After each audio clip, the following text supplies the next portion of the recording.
आत्मीय भाइयों और बहनों,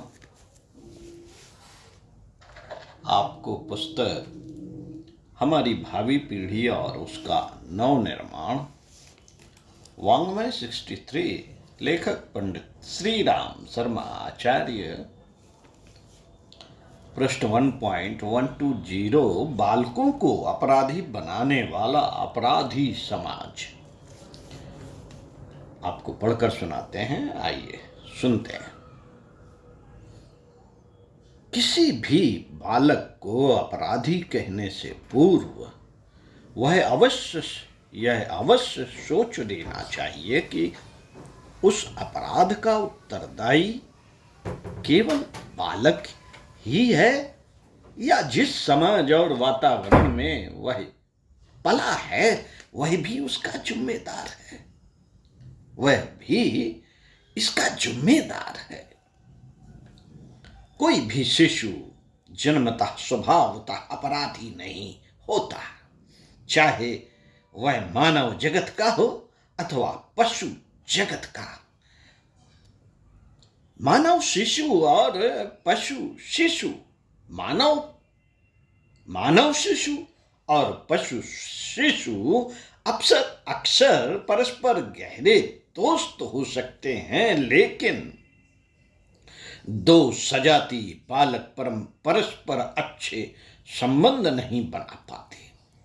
निर्दोष बालकों को ऐसी विकृति के लिए उत्तरदायी ठहराना प्रौढ़ लोगों का, अभिभावकों का, अध्यापकों का सबसे बड़ा अपराध है।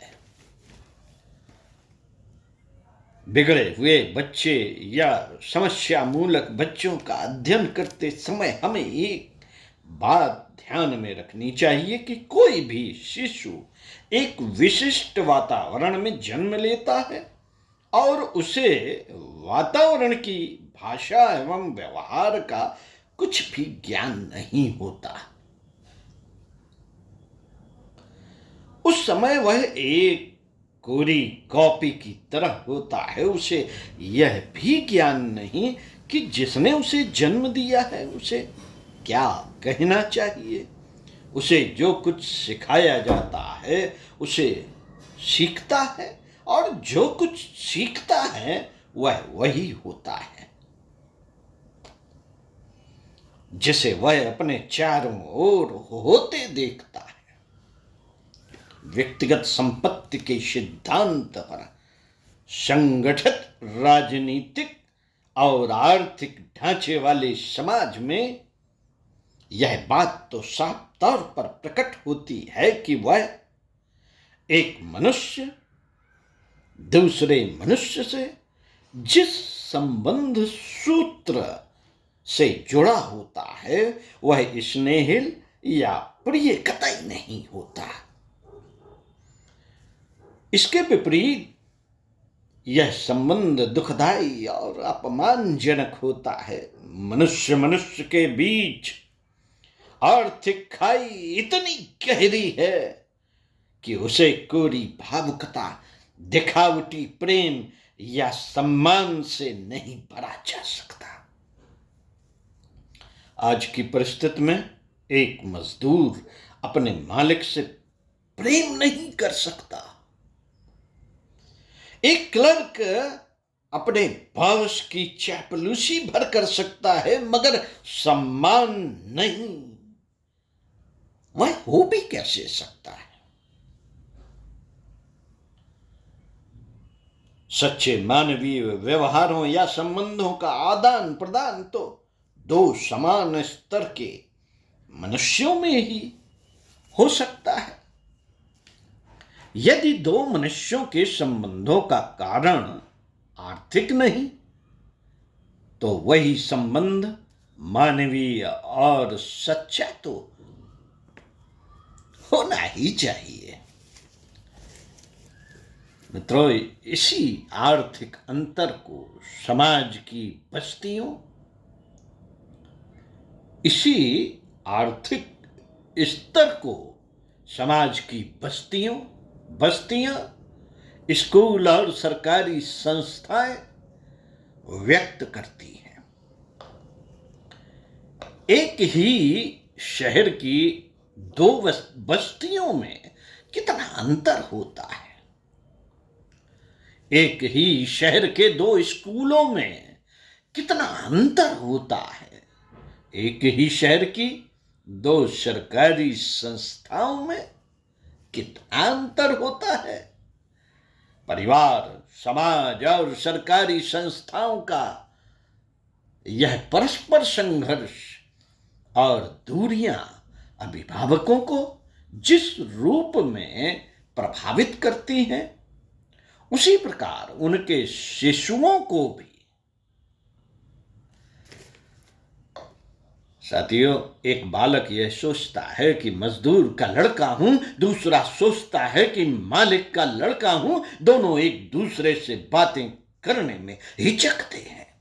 दोनों एक दूसरे के लिए अजनबी हैं और एक दूसरे से घृणा करने लगते हैं। संशय, घृणा और अजनबीपन की इस प्रकृति को कोई नहीं रोक सकता। जब तक परिवार, समाज और राज्य की दूरियां नहीं मिट जाती, शहर और गांव का फर्क कम नहीं होता, तब तक व्यक्तिगत संपत्ति पर आधारित ढांचा तोड़कर समाजवादी ढांचा निर्मित कर लिया जाता।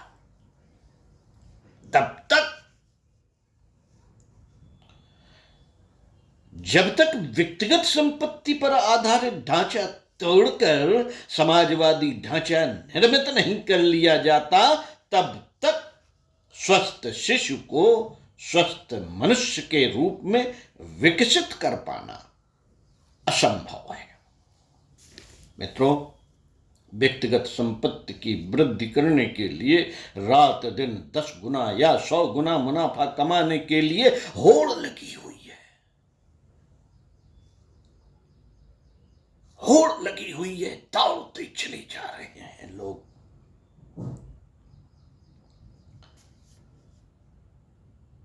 छोटे मजूले पूंजीपति इसमें एक ओर से मालामाल होटते हैं, दूसरी ओर मजदूर भूख भूख चिल्लाते हैं।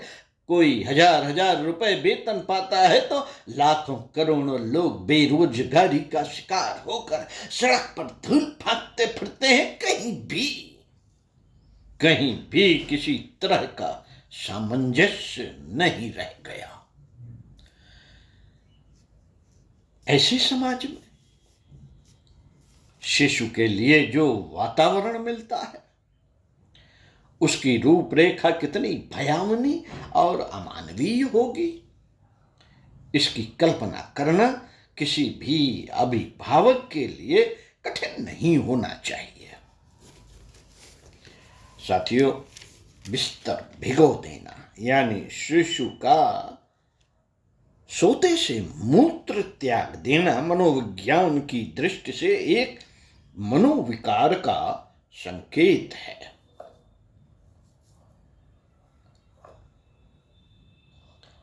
मनोविज्ञान में जिस तथ्य पर गंभीरता से विचार किया जाना है, उस पर अभिभावक ध्यान ही नहीं देते। ऊपर से मारना पीटना आम बात। कटी पतंग के लिए बच्चों के झुंड जिस तरह झपटते हैं, उससे उनकी मनोवृत्ति का पता चलता है। उनमें सामूहिक प्रवृत्ति के बदले व्यक्तिवादी प्रवृत्ति जोर पकड़ती है, जो किसी भी समाज के लिए भयंकर साबित हो सकती है।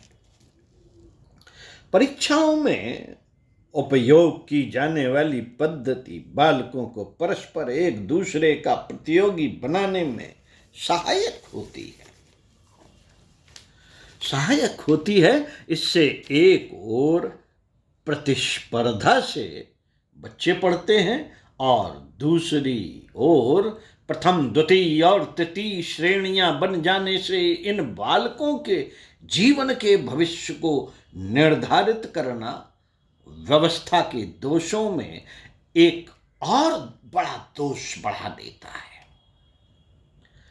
इससे न केवल बालकों में ही परस्पर द्वंद्व बढ़ता है, बल्कि छात्रों और अध्यापकों के बीच भी तनाव बढ़ता है।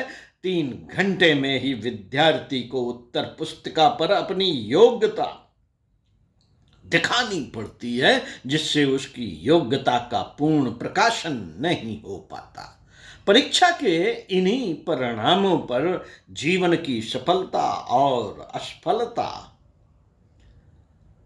को निर्भर कर देने से छात्रों में संशय, घबराहट, नकल करने की प्रवृत्ति जोर पकड़ती है। और कभी कभी इसके इतने भयंकर परिणाम निकलते हैं कि अच्छे अंक न पाने पर या परीक्षा में असफल हो जाने पर उन्हें आत्महत्या ही करते देखा गया है। साथियों, उनके अंदर यह भावना भर दी जाती है कि इस समाज में फेल हो जाना मृत्यु के बराबर है।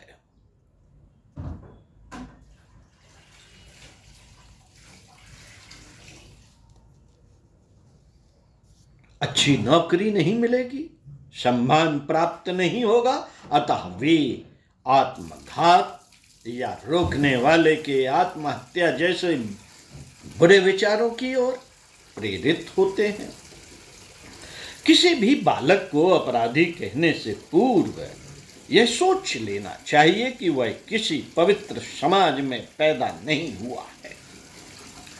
उसके जन्म लेने के पहले ही वातावरण में अपराध के विभिन्न रूप उपस्थित रहे हैं। चोरी के अनेक रूप, व्यभिचार के अनेक रूप, बेईमानी, घूसखोरी और वेश्यावृत्ति के अनेक रूप समाज में पहले से ही मौजूद हैं। ये सब बालक के साथ जन्म से ही नहीं आते।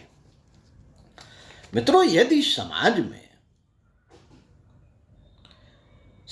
में से बाल अपराधों को मिटाना है तो इस ओर पहले उनके अभिभावकों को बढ़ना चाहिए। जब तक वे स्वयं को नहीं सुधार पाते तब तक बालकों को सुधार पाना असंभव है। बालक तो बड़ों का प्रतिबिंब होता है। साथियों, बालक तो बड़ों का प्रतिबिंब होता है। जैसा बड़ों को करता देखता है, उसी की प्रति छवि वह उनको दिखा देता है। इस पर भी अगर बालकों को अपराधी कहा जाता है तो वह समाज को धिक्कारने भर की बात है। समाज को धिक्कारने भर की बात है। ओम शांति। साथियों, पढ़ते रहिए कुछ अच्छा और सुनते रहिए कुछ अच्छा। बढ़ते हुए बाल अपराध अगले वीडियो में आपको पढ़कर सुनाएंगे। आइए सुनते रहिए।